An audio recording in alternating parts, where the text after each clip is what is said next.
बिस्मिल्लाहिर्रहमानिर्रहीम। Students, welcome to rigorous mathematics. आज एक लेक्चर सीरीज हम स्टार्ट करेंगे जिसमें हम मास्टर लेवल की मैथमेटिक्स के हवाले से कुछ चीज़ों को ऑब्जेक्टिव या इंटरव्यू पॉइंट ऑफ व्यू से डिस्कस करने की कोशिश करेंगे। यानी ये क्वेश्चंस या ये डिस्कशन इस हवाले से होगी कि कहीं आपने इंटरव्यू देना है या कहीं आपने कोई वाइवा में अपीयर होना है या कोई भी इस किस्म की एक्टिविटी है या कोई कंपेटिटिव टेस्ट देना है, तो ये डिस्कशन उन चीज़ों को माइंड में रख के की जाएगी कि जहां पर चीज़ों की ऑब्जेक्टिविटी जो है वो ज़ेरे बहस रहे। चीज़ों के थ्योरेटिकल डिस्कशन इस अंदाज में की जाए कि जिसमें आपको शॉर्ट क्वेश्चंस या definitions, examples, non examples, contradictory examples, इस किस्म की चीज़ों के अंदर आपको हेल्प मिले।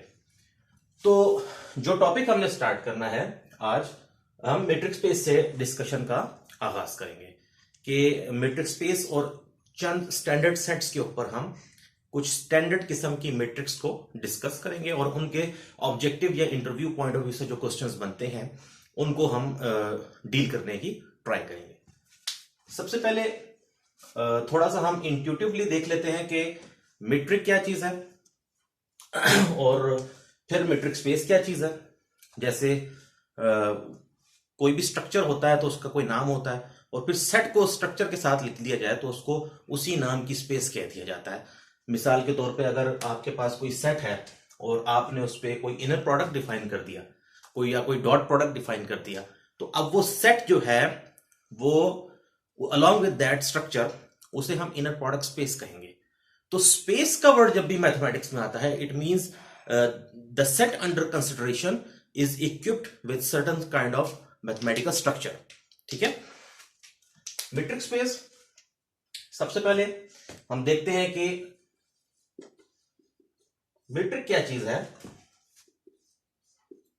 जो इंट्यूटिव वे में या जिसको आप कह लें कि नॉन फॉर्मल वे में हम कह सकते हैं कि the sense of distance in those sets where usual distance is not available। यानी डिस्टेंस की ऐसी सेंस ऐसे सेट्स के अंदर कि जहां पर यूजुअल अंदाज में डिस्टेंस नहीं लिया जा सकता, बट स्टिल मैथमेटिकली ऐसा फंक्शन मौजूद हो कि जिसके थ्रू आप मैट्रिक अप्लाई कर सकें between any 2 points of that set। For example, distance की जो सबसे ज्यादा जो कॉमन एग्जांपल है वो किस स्ट्रक्चर के अंदर है, वो सॉरी किस सेट के अंदर हो सकती है। आपका जो प्लेन होता है यूक्लिडियन प्लेन, वो R2 है। R2 बेसिकली क्या है? R cross R। Okay, R2 is R cross R। R cross R के जो एलिमेंट्स होते हैं वो ऑर्डर पेयर्स होते हैं, यानी R2 में ऑर्डर पेयर्स मौजूद हैं सच दैट कि X भी R का एलिमेंट है और Y भी R का एलिमेंट है। यानी हम इस प्रोडक्ट को हमने ऐसे डिफाइन किया। R2 टेक्निकली कैसे डिफाइन होता है? X Y such that X belongs to R, Y belongs to R। ठीक हो गया। अब R2 में यूक्लिडियन ज्योमेट्री की मदद से जब आप एक स्टेप आगे बढ़ते हैं तो प्रिमिटिव्स जो थे या जो एंसेस्टर्स थे उन्होंने प्रैक्टिकल ज्योमेट्री के थ्रू डिस्टेंस फाइंड करने के टूल्स पे काम किया। जो एनालिटिकल ज्योमेट्री है वो आपको वे आउट बताती है फार्मूला की मदद से कि आप दो पॉइंट्स के दरमियान डिस्टेंस कैसे कैलकुलेट कर सकते हैं। और वो आपने पढ़ा कि अगर एक पॉइंट P1 है जिसके कोऑर्डिनेट्स हैं x1 y1, P2 है जिसके कोऑर्डिनेट्स हैं x2 y2, तो अगर आपको P1 से P2 तक का डिस्टेंस निकालना है तो डिस्टेंस फार्मूला मौजूद है। ठीक है। वो क्या कहता है कि रिस्पेक्टिव कोऑर्डिनेट्स को सब्ट्रैक्ट करके स्क्वायर करो और आपस में ऐड अप कर दो। ये जो डिस्टेंस आता है ये वही डिस्टेंस होता है जो प्रैक्टिकल वे में स्केल के थ्रू मैयर करके आता है। उसकी ये एनालिटिक शेप है, यानी अब कोई से भी दो पॉइंट्स चाहे कितने भी दूर क्यों ना हो, इतना बड़ा स्केल अवेलेबल हो या ना हो, you can always find the distance between them. इस डिस्टेंस की कुछ खासियत है, ये डिस्टेंस हमेशा नॉन नेगेटिव होगा बिकॉज स्केयर्स एड अप हो रहे हैं और एड अप होकर स्केयर रूट लिया जा रहा है, ठीक है। और जब ये रेडिकल साइन होता है, it always means the positive value, ठीक है, ऑफ द स्केयर रूट। तो ये हमेशा नॉन नेगेटिव है या ज्यादा से ज्यादा जीरो हो जाएगा। अब जब ये जीरो होगा तो इसका मतलब दोनों पॉइंट्स कोइंसाइड कर रहे हैं। फॉर एग्जाम्पल, अगर दो पॉइंट्स के दरमियान फासला जीरो है तो इसका मतलब ये P1 और P2 एक ही जगह पर है, they are coinciding with each other. या अगर ये दोनों बराबर हैं तो इनका दरमियान फासला जीरो है। या दूसरे लफ्जों में आप अगर इसकी निगेशन के थ्रू देखें कि जब तक P1 P2 से डिफरेंट पॉइंट होगा तब तक इन दोनों का फासला नॉन जीरो होगा। तो डिस्टेंस की कुछ प्रॉपर्टीज आ रही हैं। पहली प्रॉपर्टी क्या है कि वो हमेशा नॉन नेगेटिव है। दूसरी प्रॉपर्टी क्या है कि अगर पॉइंट सेम है तो डिस्टेंस जीरो है, और अगर डिस्टेंस जीरो है तो पॉइंट्स क्या है, they are the same thing. Next one के P1 से P2 तक फासला लें या P2 से P1 तक फासला लें, this is called the symmetry of distance. Distance function की सिमेट्री, एक तरह का फंक्शन ही अब आ गया ना, कि एक फंक्शन है जो कि दो पॉइंट्स पे काम कर रहा है। यानी यहां से एक चीज और पता चली कि ये एक ऐसा फंक्शन है जो दो वेरिएबल्स मांगता है, ये वन वेरिएबल फंक्शन नहीं है, ठीक है। और आंसर कहां पर दे रहा है, एक रियल नंबर आंसर दे रहा है, ठीक है। इस पे हम टेक्निकल इसका बिल्डअप करते हैं। तो P1 से P2 का फासला हो या P2 से P1 का फासला हो, in either case you will get the same result. तो this is the symmetry of distance function, ठीक है। इसी तरह एक प्रॉपर्टी और है कि अगर प्लेन में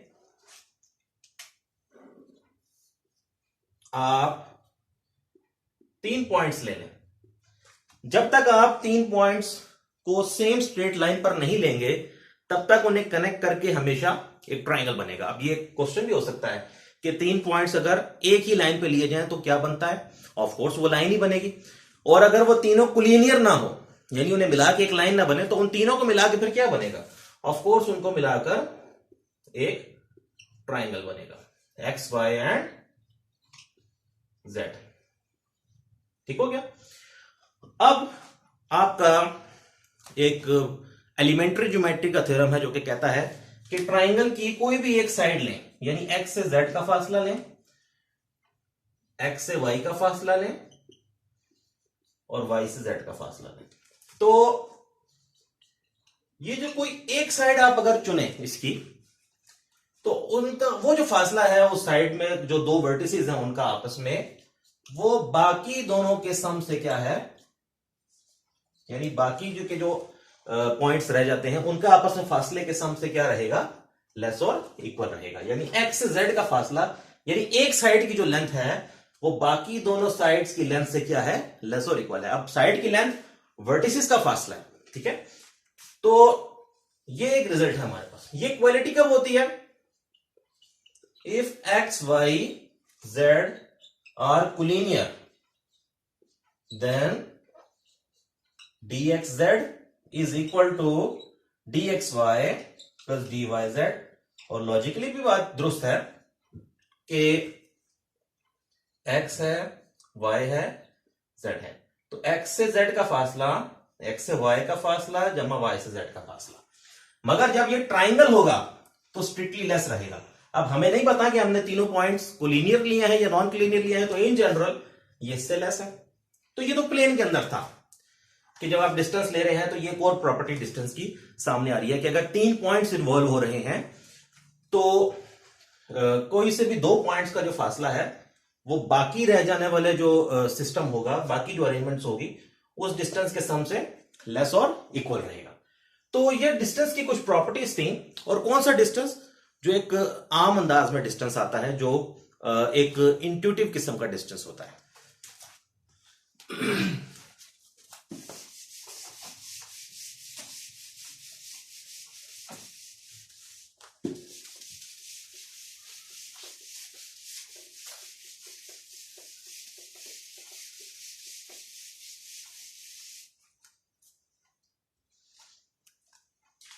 अब मैथमेटिशियंस ने सोचा कि अगर आपके पास R2 का सेट है तो वहां तो एक यूक्लिडियन ज्योमेट्री के थ्रू डिस्टेंस फाइंड करने का टूल मौजूद है। इस आइडिया को R3 में भी लेके गए। अब बात जब उससे आगे गई R4 में, या अब कोई ऐसा सेट है कि जिसके अंदर फंक्शंस मौजूद है, तो भाई एक फंक्शन से दूसरे फंक्शन के दरमियान डिस्टेंस का क्या मतलब है, क्योंकि वो उस अंदाज में तो डिस्टेंस नहीं आएगा। इसी तरीके से अगर सीक्वेंसेस का सेट है या आपके पास कोई और क्लास है जिसके अंदर एलिमेंट्स जो है वो नंबर्स के अलावा कुछ और है, तो वहां पर क्या होगा।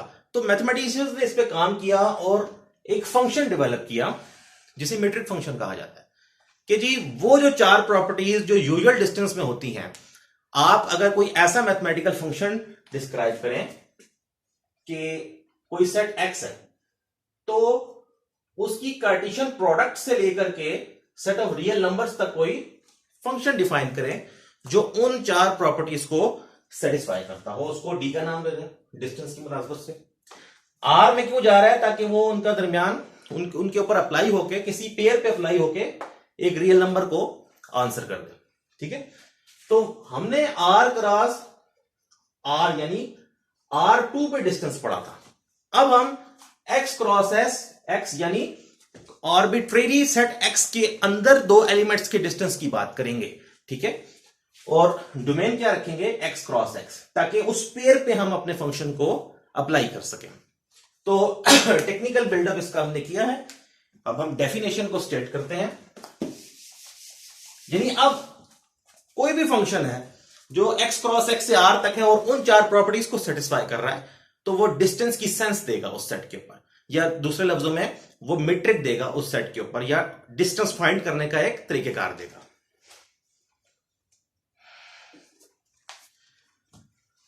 तो हम डेफिनेशन को स्टेट करते हैं। Let X be a non empty set, let X be a non-empty set and R denote the set of real numbers। ठीक है, कोई हमने आर्बिट्रेरी नॉन एम्प्टी सेट ले लिया और R क्या है, set of real numbers. A function f from X cross, ये एक्स क्रॉस एक्स क्या बताता है, इसको डी कह देते हैं हम। यहां से क्वेश्चन क्या निकला कि मीट्रिक फंक्शन में इंडिपेंडेंट वेरिएबल्स कितने हैं, यानी जो डोमेन का जो वेरिएबल होता है, डोमेन के तौर पे जो वेरिएबल्स काम कर रहे हैं वो कितने हैं, तो वो दो होते हैं, बिकॉज इसकी डोमेन एक्स क्रॉस एक्स है। तो क्वेश्चन क्या बन सकता है कि मीट्रिक फंक्शन कितने वेरिएबल्स का फंक्शन होता है, it is a two variable function या सेवरल वेरिएबल फंक्शन। ठीक है, a function D from X cross X to R is set to be a metric और अ डिस्टेंस फंक्शन और a distance function, यानी इसको metric function भी कहते हैं। यानी जब ये फंक्शन डिफाइन हो जाए किसी सेट के ऊपर, तो फिर ये मीट्रिक फंक्शन कहलाएगा या उस सेट पे मीट्रिक कहलाएगी। इस set to be a metric और अ डिस्टेंस फंक्शन इफ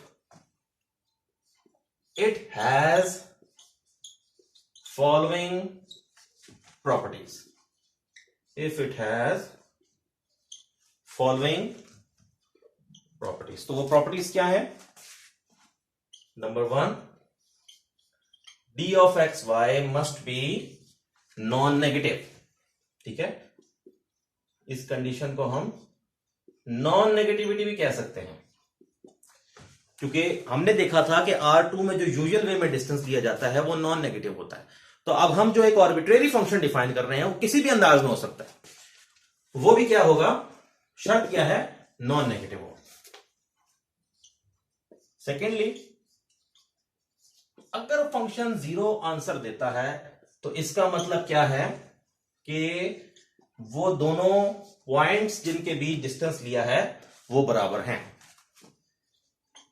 या अगर सेम पॉइंट्स चूज किए जाएं तो वहां से फंक्शन क्या आंसर देगा उस पेयर पे, 0। यानी इस बात को हम कैसे लिख सकते हैं, d of xy is equal to 0 if and only if x is equal to y. This condition is called reflexivity, यानी अपने आप के साथ फासला 0 है, और अगर फासला 0 है तो दोनों पॉइंट्स सेम है। और वहां पर भी यही था, प्लेन में अगर दो पॉइंट्स कोइंसाइड कर रहे हैं it means their distance is 0 and conversely. Third condition कि कोई से भी दो पॉइंट्स हैं x और y, तो x और y का फासला लें या y और x का फासला लें तो आंसर पे फर्क नहीं पड़ेगा। This is called the symmetricity, यानी ये डीसिमेट्रिक है, यानी आर्ग्यूमेंट्स की जगह चेंज कर दें, एक्स और वाई की जगह चेंज कर दें, still you will get the same answer. Fourth, कि अगर आपकी डिस्कशन में 3 पॉइंट्स इन्वॉल्व हैं एक्स वाई और जेड, तो वो जो हमने ट्राइंगल इनइक्वालिटी यानी वो बेसिक एलिमेंट्री ज्योमेट्री के थ्योरम का रेफरेंस दिया था, तो अब हम कहते हैं कि जनरली जब कोई हम डी डिफाइन करेंगे तो वो भी उस कंडीशन को सेटिस्फाई करें, यानी D of X Z is less than और equal to D of X Y plus D of Y Z. ठीक है, यानी अब लेट्स सपोज एक्स वाई और जेड ये तीनों फंक्शंस हैं, क्योंकि एक्स के एलिमेंट हैं तो कुछ भी हो सकते हैं, लाजमी तो नहीं है कि नंबर्स ही हो, यानी तो एक कोई से भी दो फंक्शंस चूज करो। ठीक है, लेट्स सपोज ये एफ जी और एच है, तो एफ और एच का फासला जब भी लिया जाएगा तो वो एफ और जी और एच के फासले के सम से क्या होगा, लेस और इक्वल रहेगा। तो this condition is called triangle inequality, triangle inequality. और ये कंडीशंस जो हैं ये for all X Y Z belongs to X के अगेंस्ट है। ठीक हो गया, तो जब किसी सेट को कंसिडर किया जाए और उसकी कार्टेशियन प्रोडक्ट विद इटसेल्फ को डोमेन मानते हुए एक फंक्शन ऐसा मिल जाए जो इन 4 कंडीशंस को सेटिस्फाई करता हो, तो उस केस में आप क्या कहते हैं कि वो फंक्शन उस सेट पे क्या दे रहा है, एक्स के ऊपर मेट्रिक दे रहा है। डोमेन में क्या होगा, एक्स क्रॉस एक्स, लेकिन मेट्रिक किस पे जाएगी, एक्स के ऊपर। ये भी एक क्वेश्चन है कि मेट्रिक एक्स पर है या एक्स क्रॉस एक्स पर है। एक्स क्रॉस एक्स पर मेट्रिक नहीं है, मेट्रिक एक्स के ऊपर है। अगर एक्स क्रॉस एक्स पे मेट्रिक हो तो x cross x basically x2 बनेगा, तो फिर डोमेन क्या लेनी पड़ेगी, x2 क्रॉस x2, क्योंकि उस सेट के कोई से दो पॉइंट्स के दरमियान फासले की सेंस चाहिए आपको। तो स्ट्रक्चर एक मेट्रिक का आ गया, एक नया स्ट्रक्चर हमने पढ़ लिया एक्स के ऊपर। ठीक हो गया, तो स्ट्रक्चर डिफाइन हो गया। जब स्ट्रक्चर किसी सेट पे आ जाए तो अब वो स्पेस बन जाएगी उससे। तो हम टेक्निकली क्या लिखेंगे, the pair X D is then called metric space. The pair XD is called a metric space. आगे एक बहुत important remark, one may notice that all these postulates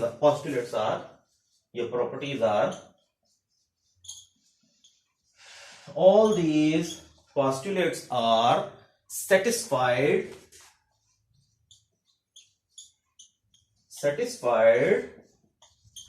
by the usual geometric distance between 2 points। आमतौर पे जो geometry की जाती है वो R2 या R3 की रिस्पेक्ट से ही की जाती है, और उनको यूक्लिडियन प्लेन या यूक्लिडियन स्पेस मानते हुए की जाती है।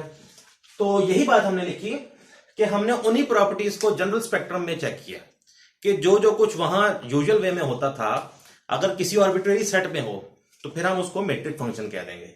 यानी ये जो पोस्टुलेट्स हैं ये वही पोस्टुलेट्स हैं जो यूजुअल ज्योमेट्रिक डिस्टेंस R2 में जब आप लेते थे तो वहां होल्ड करती थी, मगर अब यहां पर उन पॉइंट्स की नेचर डिफरेंट है। ठीक हो गया? यानी ये जो D है ये भी अब इन जनरल डिफरेंट होगा, वो उस अंदाज में नहीं होगा, बिकॉज अब जब फंक्शंस आएंगे या सीक्वेंसेस आएंगे तो वहां पर आप इस D को उसी अंदाज में ट्रीट नहीं कर सकते, आपको D कुछ डिफरेंट डिफाइन करना पड़ेगा जो उस फंक्शंस या उस सीक्वेंसेस के सेटअप को वैलिडिटी को बरकरार रखे। ठीक है, मगर प्रॉपर्टीज की नेचर सेम है, सेट की नेचर डिफरेंट होगी, पॉइंट्स की नेचर डिफरेंट होगी, मगर प्रॉपर्टीज की नेचर वही आएगी। यानी अगर R2 में डिस्टेंस लेते हुए नॉन नेगेटिव डिस्टेंस आ रहा है तो किसी फंक्शन के सेट पर या किसी और सीक्वेंसेस के सेट पर भी वो नॉन नेगेटिव रहेगा। तो ये इसकी कंप्लीट हमने डेफिनेशन पढ़ी। अब हम वेरी क्विकली कुछ मजीद रिमार्क्स देखते हैं।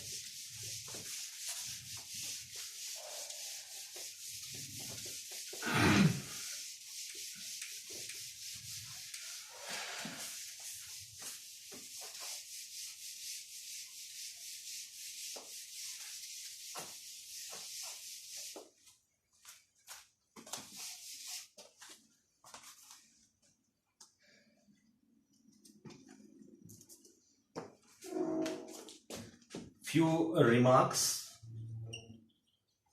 ठीक है, important points which will help you in any sitting.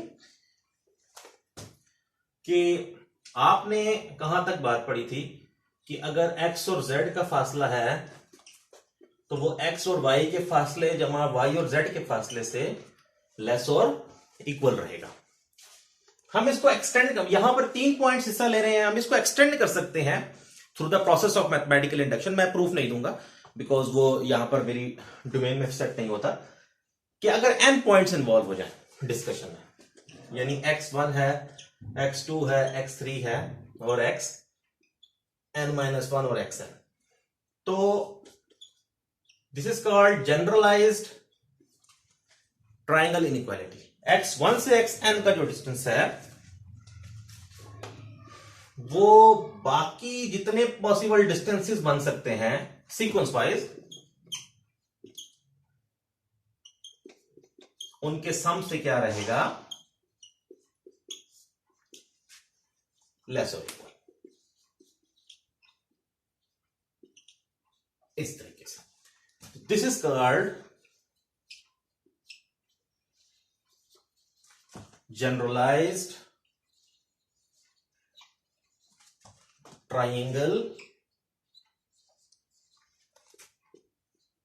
Inequality, generalised triangle inequality. ठीक है, तो ये जनरलाइज्ड ट्रायंगल इनइक्वालिटी है। और एक रेक्टेंगल इनइक्वालिटी भी कहलाती है आपके पास। This is point 1, point 2, the rectangle inequality, rectangle inequality, let x y x dash y dash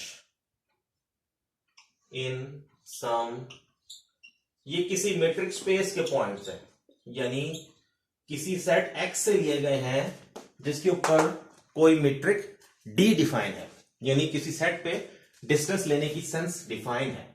ठीक है, या डिस्टेंस लिया जा सकता है, उसके कोई से 4 पॉइंट्स चूज किए, तो ये खास किस्म की इनइक्वालिटी नेचुरल वे में आती है, ये रेक्टेंगल इनइक्वालिटी कहलाती है। एंड व्हाट इज इट, ये है d of X Y minus d of x dash y dash with modulus is less than और इक्वल्स टू, इन दोनों पॉइंट्स को चूज कर लें, plus d of y comma y dash. तो ये रेक्टेंगल इनइक्वालिटी है। इसको आप चाहें तो आप वो मॉडुलस की प्रॉपर्टी इस्तेमाल करके आप लिख सकते हैं, यानी mod of x less than और equal to a if and only if minus a less than और equal to x less than और इक्वल टू a। ये अगर कोई रियल नंबर्स हो, ऑफ कोर्स ये सारे रियल नंबर्स लिखे हुए हैं बिकॉज ये d के आंसर्स लिखे हुए हैं, d अपने answer set of real numbers में लेता है। तो यहां से आप क्या लिख सकते हैं, minus times is less or equals to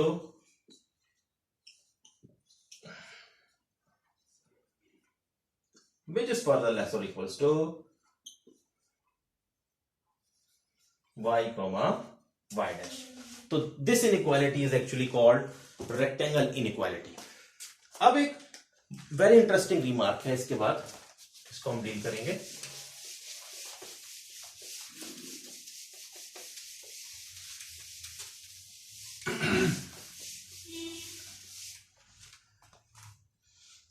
कि हमने 4 कंडीशंस को स्टडी किया.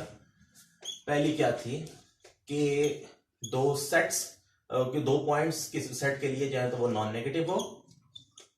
अगर d ऑफ एक्स वाई 0 है तो वहां से x और y बराबर है. d ऑफ एक्स वाई हो या d ऑफ y x हो, आंसर सेम है. और अगर 3 पॉइंट्स हैं, नॉर्मली इसको z कह देते हैं, plus D of y comma z. यानी किसी सेट को चूज किया जाए और उसकी कार्टेशियन प्रोडक्ट के ऊपर एक फंक्शन d ऐसा कंस्ट्रक्ट किया जाए जो इन 4 प्रॉपर्टीज को सेटिस्फाई करे, तो सेट पे क्या आ जाता है, मेट्रिक का नोशन आ जाता है. हम देखते हैं कि क्या इन कंडीशंस में से किसी एक आदि को हम रिलैक्स कर सकते हैं या नहीं कर सकते. रिलैक्स से मुराद यह है कि उस कंडीशन को उड़ा दें और स्टिल आपके पास वो 4 कंडीशंस होल्ड करें. यानी कोई एक कंडीशन ऐसे उड़ा दी जाए कि बाकी की 3 मिलके उस चौथी को जनरेट कर दे, यानी उसको लिखने की जरूरत ही ना पड़े. बिकॉज लिखने की जरूरत उसको पड़ती है जो बाकियों से ना निकल रहा हो, जो कि इंडिपेंडेंट हो बाकी कंडीशन से. अगर किसी कोई सेट जो है कोई result set of complex numbers के लिए ट्रू है, तो वहां ये नहीं लिखा जाएगा कि वो सेट ऑफ रियल नंबर्स के लिए भी ट्रू है. बिकॉज कॉम्प्लेक्स नंबर के सेट में set of real numbers include है, मतलब उसमें वो मौजूद है. तो कंडीशन हमेशा वही स्टेट की जाती है जो अलग से जो अपने मीनिंग्स ना दे रही हो और उसको लिखकर मीनिंग्स कन्वे हो रहे हो. Let's see. तो हम देखते हैं in the definition of a metric space XD, in the definition of a metric space XD, condition 1, this one, condition 1 can be replaced by the, यानी इसको condition 1 and condition 2 can be replaced by the following weaker condition. Because ये एक strong बात है, यानी ये दोनों mention की हुई है, इसका मतलब स्ट्रॉन्ग कंडीशन है. हम ये कह रहे हैं कि इन दोनों को हम किसी एक कंडीशन से रिप्लेस कर सकते हैं और वो वीकर है उसकी सेंस में, क्योंकि 2 कंडीशंस एक से रिप्लेस हो रही हैं. तो जो नई चीज है वो वीकर है और जो पहली चीज थी वो ज्यादा स्ट्रॉन्ग थी. Can be replaced by the following weaker condition. उस कंडीशन को स्टार से डिनोट कर दें और वो कंडीशन क्या है, d of x y is equal to 0 if and only if x is equal to y. ठीक है, यानी स्टार कंडीशन हो और 3 और 4 हो.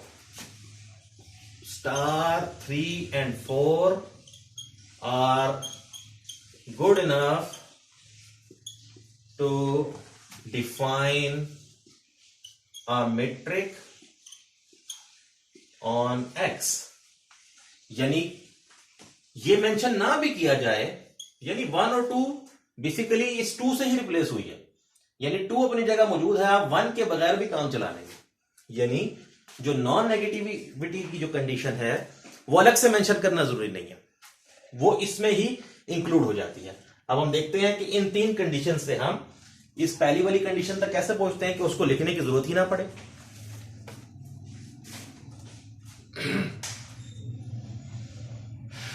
कंसिडर, हम जानते हैं कि x और x का फासला आपस में 0 है. ठीक है, एक्स और एक्स का फासला आपस में 0 है। और हमारे पास ये भी कंडीशन है ट्रायंगल इनइक्वालिटी वाली, यानी एक्स और जेड हो तो हम तीसरा वाई इन्वॉल्व कर लेते हैं इस अंदाज में। अब z अगर सेम हो गए, z अगर x के ही बराबर है, ठीक है, तो आप क्या लिख सकते हो यहां से, अगर इसमें आप z को x रख दें तो व्हाट विल यू गेट, यानी ये चीज स्टिल होल्ड करेगी। तो d of x comma x is less than और equals to d of X Y plus d of y x। Okay, 0 less और इक्वल्स टू ये क्या बनेगा, 2 times d of X Y. अगर आप 2 पे डिवाइड करवा दें तो यहां से क्या आ जाएगा, d of X Y is greater than और इक्वल टू 0। पता क्या चला कि अगर मैट्रिक की डेफिनेशन में सिर्फ ये 3 कंडीशंस भी बताई जाएं तो काम चल जाएगा, यानी वो नॉन नेगेटिविटी इन 3 कंडीशन से ही निकल आएगी। ठीक है, तो ये एक एक्स्ट्रा बात थी कि ये जो 2 कंडीशंस हमने मेंशन की हुई हैं ये रिलैक्स होकर एक सिंगल कंडीशन तक भी आ जाती है बात, बिकॉज वो जो सिंगल कंडीशन है वो बाकियों के साथ मिलकर वो कंडीशन दे देगी, तो उसे अलग से लिखने की जरूरत नहीं है।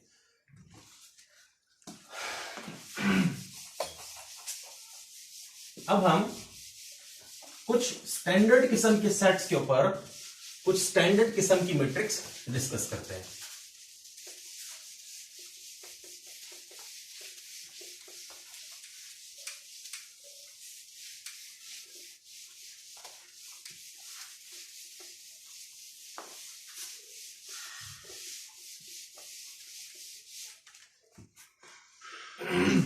और एग्जाम्पल्स की हेडिंग देंगे।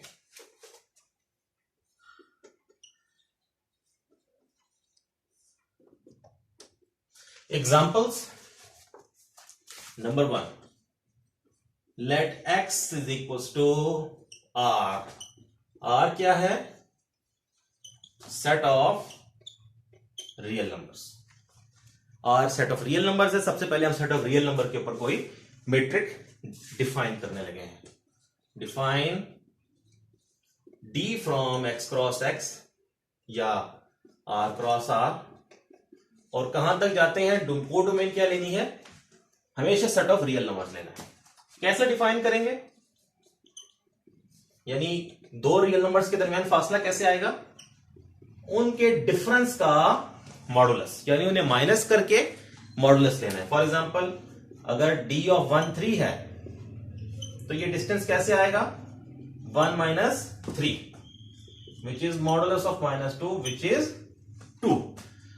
ओके, तो ये जो फंक्शन ऐसे डिफाइन किया है 2 वेरिएबल फंक्शन, ये उन चारों कंडीशंस को सेटिस्फाई करता है। Then d satisfies the 4 conditions of metric function, यानी ये फंक्शन अब एक आम फंक्शन नहीं रहा, क्योंकि ये मैट्रिक फंक्शन की कंडीशंस को सेटिस्फाई करता है, तो ये खुद भी एक मैट्रिक फंक्शन बन गया। ठीक हो गया, हेंस तो ये जो d है इस अंदाज में डिफाइन हुआ है। ठीक हो गया, is a metric on R। d is a metric on R। इसके अलावा भी मैट्रिक्स आप ले सकते हैं सेट ऑफ रियल नंबर्स पर, मगर ये जो मैट्रिक है this is the usual metric on R। ठीक हो गया, is a metric on R called usual metric on set of real numbers. यानी अब RD जो है वो एक मैट्रिक स्पेस है, तो जब तक R के ऊपर अलग से कोई मैट्रिक वाजे ना हो और R पे कोई भी मैट्रिक ना दी गई हो तो हमेशा R पे यूजुअल मैट्रिक ली जाएगी। Unless otherwise stated, we shall always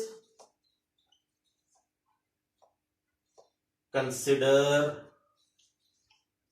usual metric on R। इसके अलावा अगर कोई मैट्रिक है R पर तो उसको भी हम अलग से क्या करेंगे, मेंशन करेंगे।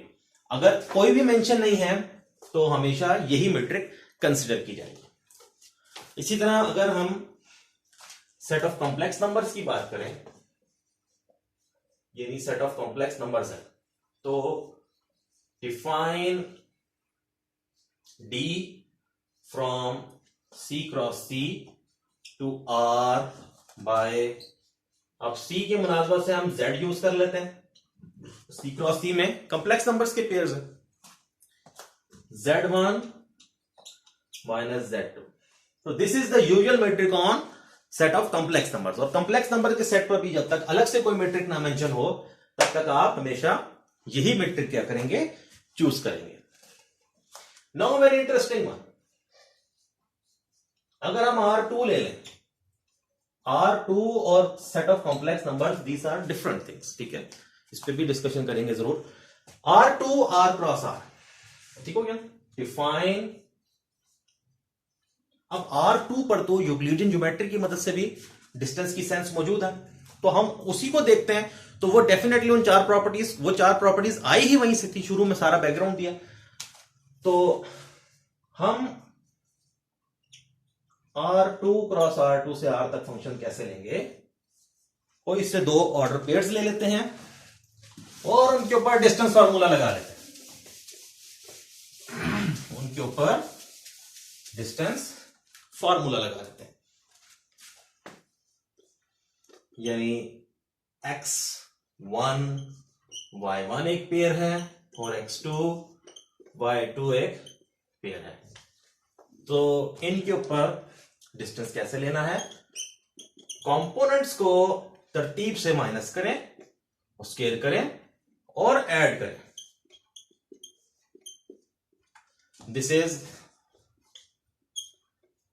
the same distance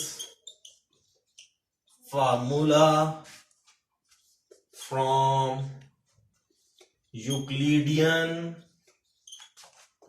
plane geometry, from Euclidean plane geometry।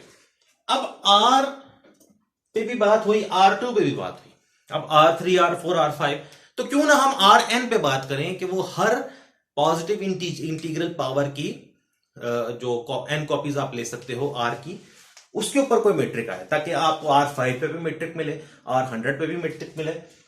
मतलब क्या है, Rn क्या होता है, n copies of R, n times भी कह सकते हैं या n कॉपीज भी कहा जा सकता है। तो Rn पे हम दो तीन मैट्रिक्स देखते हैं, स्टैंडर्ड किस्म की हैं, उनमें से एक को यूजुअल कह दिया जाएगा। This is also the usual metric on R2, because जब मैं ये कह रहा हूं कि Rn पे मोर देन वन मैट्रिक्स हैं, तो Rn पे भी मोर देन, R2 पे भी मोर देन वन मैट्रिक्स मौजूद होंगे, लेकिन यूजुअल सिर्फ एक ही है।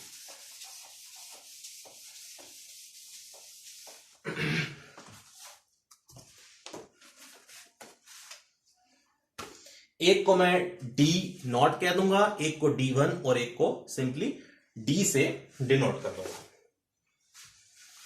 सबसे पहले हम D नॉट वाली देखते हैं कि D नॉट कोई फंक्शन ले लें Rn क्रॉस Rn से लेकर के R तक, यानी एक ऑर्डर पेयर होगा जिसका पहला एलिमेंट भी एक n ट्यूपल है और दूसरा एलिमेंट भी एक n ट्यूपल है, बिकॉज Rn की Rn के साथ कार्टेशियन प्रोडक्ट आ रही है।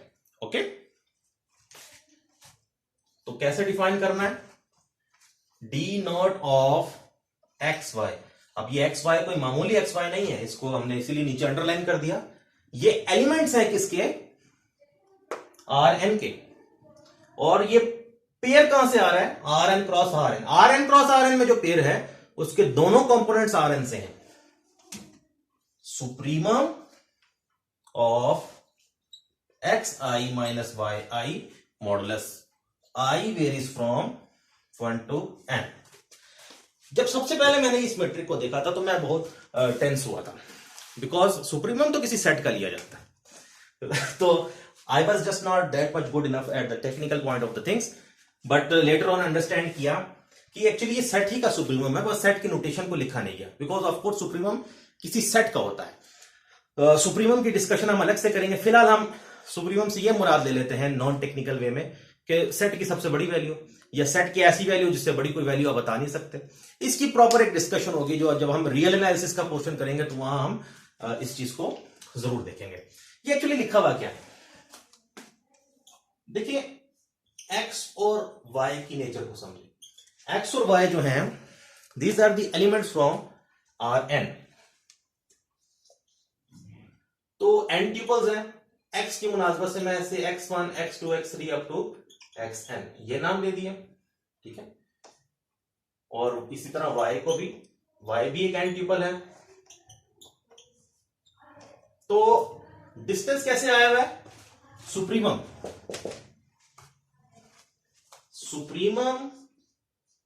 i varies from 1 to n, यानी सुप्रीमम उस सेट का और i की वेरिएशन भी है। मैं इसको जरा टेक्निकल वे में लिखता हूं, ठीक है। मैं चाहूं तो इसको ऐसे भी लिख सकता हूं। एक्चुअली ये इसका यही मतलब है, एक्चुअली इसका यही मतलब है, यानी इस किस्म के एलिमेंट बनाते जाओ, आई की ये वेरिएशन करते जाओ और सुप्रीमम ले लो।